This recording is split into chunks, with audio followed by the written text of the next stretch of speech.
seenaa jaalala Afrikaa keessaa kan aadaa saba Oromoo of keessatti qabate muraasni kunooti gammachuudhaan itti dhiyaadhaa hordofa. Seenaan isaa akka itti aanutti qabiyyee armaan gadii qabatee kan itti fufudha. Qabiyyeen isaas tokko hasaasa oduu jaalalaa muka arbuu qulqulluu Oromoo jalatti daraare tokkummaa fi duudhaa kan agarsiisudha. Lama gaaddidduu Finfinnee jaalala dhorkamaa fi waldhabdeen maatii garaa lafaa Oromoo keessatti mul'ata.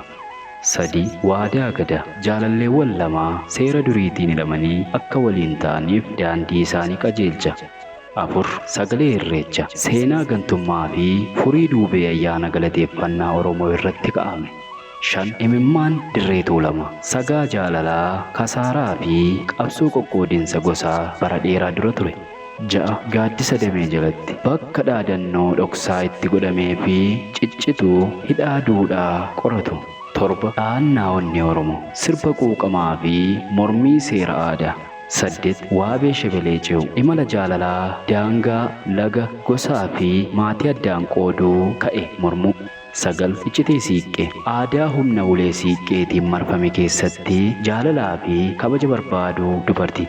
10 bubbee boorana jaalala bubbee womboleettii jeequmsa gosa tokkootiin qabame. Mata dureewwanii fi caacculeen mata dureewwan kana irraa walitti makuu fi wal simsiisuun bilisa ta'a. Kunis wal duraa duubaan isiniif dhiyaata hordoffii gaarii. Kaka'umsi kunneen bareedinaa fi walxaxiinsa aadaa uummata Oromoo calaqqisiisu mul'ata ifaa fi aadaan badhaadhaa ta'e kan isiniif qophaa'edha. Seenaa dhaggeeffachuu keessaniif carraa gaarii.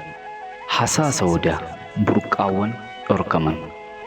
Onnee Oromiyaa magariisaa bakka mukni odaa qulqulluun jaarraa hedduudhaaf dhaabbate keessatti oduun jaalalaa dhorkamaa suuta mul'ata. Mallattoo tokkummaa fi duudhaa kan ta'e odaan jaalala dhoksaa leensaa intala abbaa gadaa fi lammii tiksee gaduuf qabuu fi onnee walaloo barreessuu qabu gidduu jiru ragaa baha. Leensaan kolfa ishee ka burqaa bubbu'aa ta'een qubni ishee akka waan kadhannaa keessa jirutti meeshaa miidhaginaa irraa calaqqisuun guntuta ishee bareedaa ta'een guutummaa biyyattii keessatti beekamti. Bareedinni ishee hafuura ishee qofaan kan walgitu yoo ta'u uffata sabaa himaa ishee akkuma aduun gammoojjii Riiftii Vaalii irratti lixxu socho'aadha. Garuu abbaan ishee abbaan gadaa daldalaa qabeenyi isaa akka Sereengeetii bal'aa ta'e garuu onneen isaa akka Kalahaarii gugaa Fiqaaduutti leensaa shamarree ofii dhalche mucaa jilbii isaa nama taate warra ormaaf diqaalomsuuf waadaa galeera. Odaa jalatti nu waliin ta'a. Bakka tuttuqqeen durii oduu qilleensa qofaa hin taane asitti citaa dhala namaa keessatti seenaan jaalalaa hundee duudhaa Oromoo ni mul'ata. Jaalalli leensaa fi lammii ni hinjifatamoo akka miilla qarqara Awwaash ni bada. Hasaasa odaa keessa cuubamnee diraamaan garaa kee habooji'u.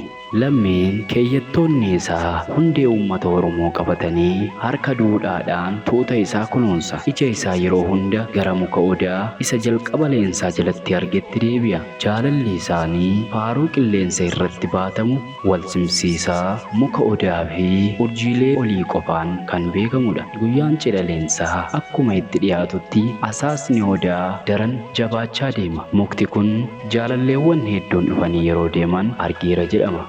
Garuu namni tokko onneen isaa akka malee dha'u hin jiru. Tasgabbii halkanii keessatti leensaa fi lammiin damee ishee jalatti wal argan. Hasaasni isaanii waadaa jaalalaa bara baraati. Leensaan sabaa himaa fakkii Oromoo ija jabeeyyii ta'an keessa, lammiin kan gaabii adii daangaa wal xaxaa ta'een uffatee walitti dhufeenya isaanii qulqulluu garuu dhorkamaa ta'e kan agarsiisu muka odaa jala dhaabbatanii jiru.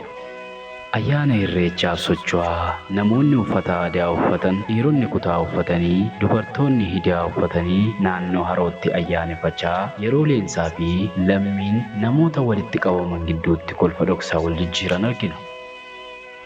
Mana abbaa gadaa keessatti mul'ata dhiphina qabu leensaan hidaa sirnaa uffattee fiqaaduun faaya warqee isaa agarsiisaa, lammiin ammoo gaabii salphaa uffatee yaa'ii jaarsolii duratti iyyannoo onnee irraa madde dhageessisaa jira. Garuu jaalalli akkuma waqtiilee yeroo hunda kan jijjiiramu yoo ta'u yeroo muraasa booda iccitiin isaanii ifa ta'a. Fiqaaduun gantummaa kana aaree qara shaampuu isaatiin walitti dhufeenya isaanii akka addaan kutu dhaadata. Abbaa abbaan gadaa seera lafaa fi gammachuu intala isaa gidduutti ciccirame filannoo dhalootaan sagalee dhageessisuu gochuu qaba. Dhumarratti hiree isaanii kan murteessu muka odaati.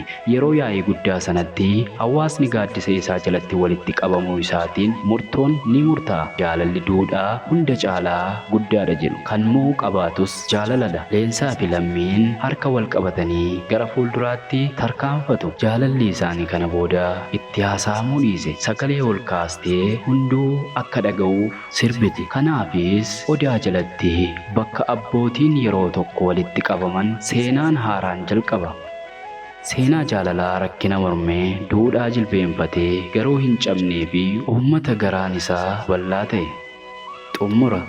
Seenaan Asaasa Odaa jedhu kuni mata-dureewwan jaalalaan dorkaman wal dhabdee maatii, duudhaa gantummaa fi furuu aadaa Oromoo bareedaa ta'een kan ka'ame barjaan seeneffamaan kan badhaadhedha. Seenaa dhaggeeffattoota boojuu fi hirmaachisuuf waadaa galuudha. Gadi fageenya onnee namaa fi cimina hambaa aadaa kan qoratan kan afeeruudha. Ulfaadhaa. Kan seenes Gammadaa Baaroo.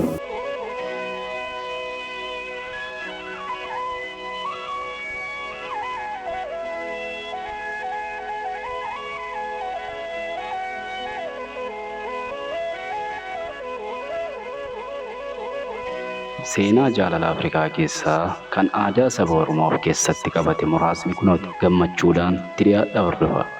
Seenaan isaa akka itti aanutti qabiyyee armaan gadii qabatee kan itti fufudha.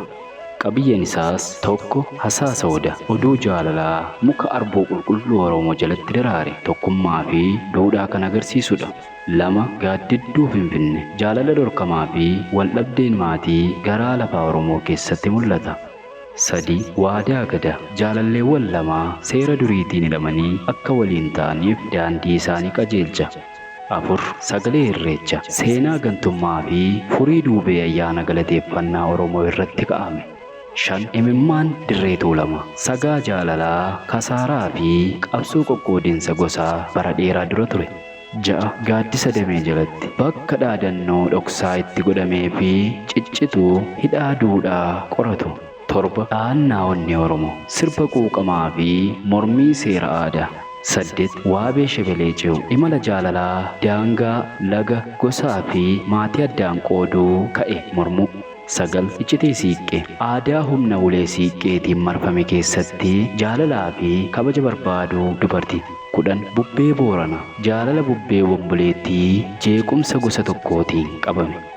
Mata-dureewwanii fi caacculeen mata-dureewwan kana irraa walitti makuu fi wal simsiisuun bilisa ta'a. Kunis wal duraa duubaan isiniif dhiyaata. Hordoffii gaarii. Kaka'umsi kunniin bareedinaa fi walxaxiinsa aadaa uummata Oromoo calaqqisiisu, mul'ata ifaa fi aadaan badhaadhaa ta'e kan isiniif qophaa'edha. Seenaa dhaggeeffachuu keessaniif carraa gaarii. Asaasa Odaa, burqaawwan dhorkaman. Onnee Oromiyaa magariisaa bakka mukni odaa qulqulluun jaarraa hedduudhaaf dhaabbate keessatti oduun jaalalaa dhorkamaa suuta mul'ata. Mallattoo tokkummaa fi duudhaa kan ta'e odaan jaalala dhoksaa leensaa intala abbaa gadaa fi lammii tiksee gaduuf qabuu fi onnee walaloo barreessuu qabu gidduu jiru ragaa baha.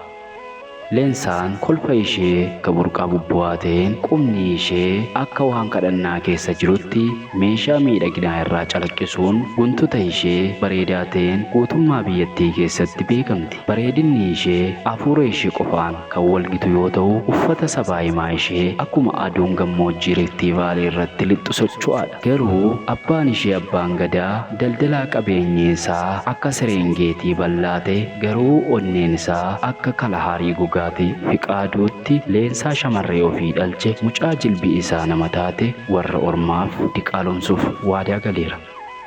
Odaa jalatti nu waliin ta'a. Bakka tuttuqqiin durii oduu qilleensa qofaa hin taane, asitti citaa dhala namaa keessatti seenaan jaalalaa hundee duudhaa Oromoo ni mul'ata. Jaalalli leensaa fi lammii ni hinjifatamoo akka miilla qarqara Awwaash ni bada. Asaasa Odaa keessa cuubamnee diraamaan garaa kee habooji'u. Lammiin keeyyattoonni isaa hundee uummata Oromoo qabatanii harka duudhaadhaan tuuta isaa kunuunsa. Ija isaa yeroo hunda gara muka odaa isa jalqaba leensaa jalatti argetti deebi'a. Jaalalli isaanii faaruu qilleensa irratti baatamu wal simsiisaa muka odaa fi urjiilee olii qofaan kan beekamudha. Guyyaan cidha leensaa akkuma itti dhiyaatutti asaasni odaa daran jabaachaa deema. Mukti kun jaalalleewwan hedduun dhufanii yeroo deeman argeera jedhama.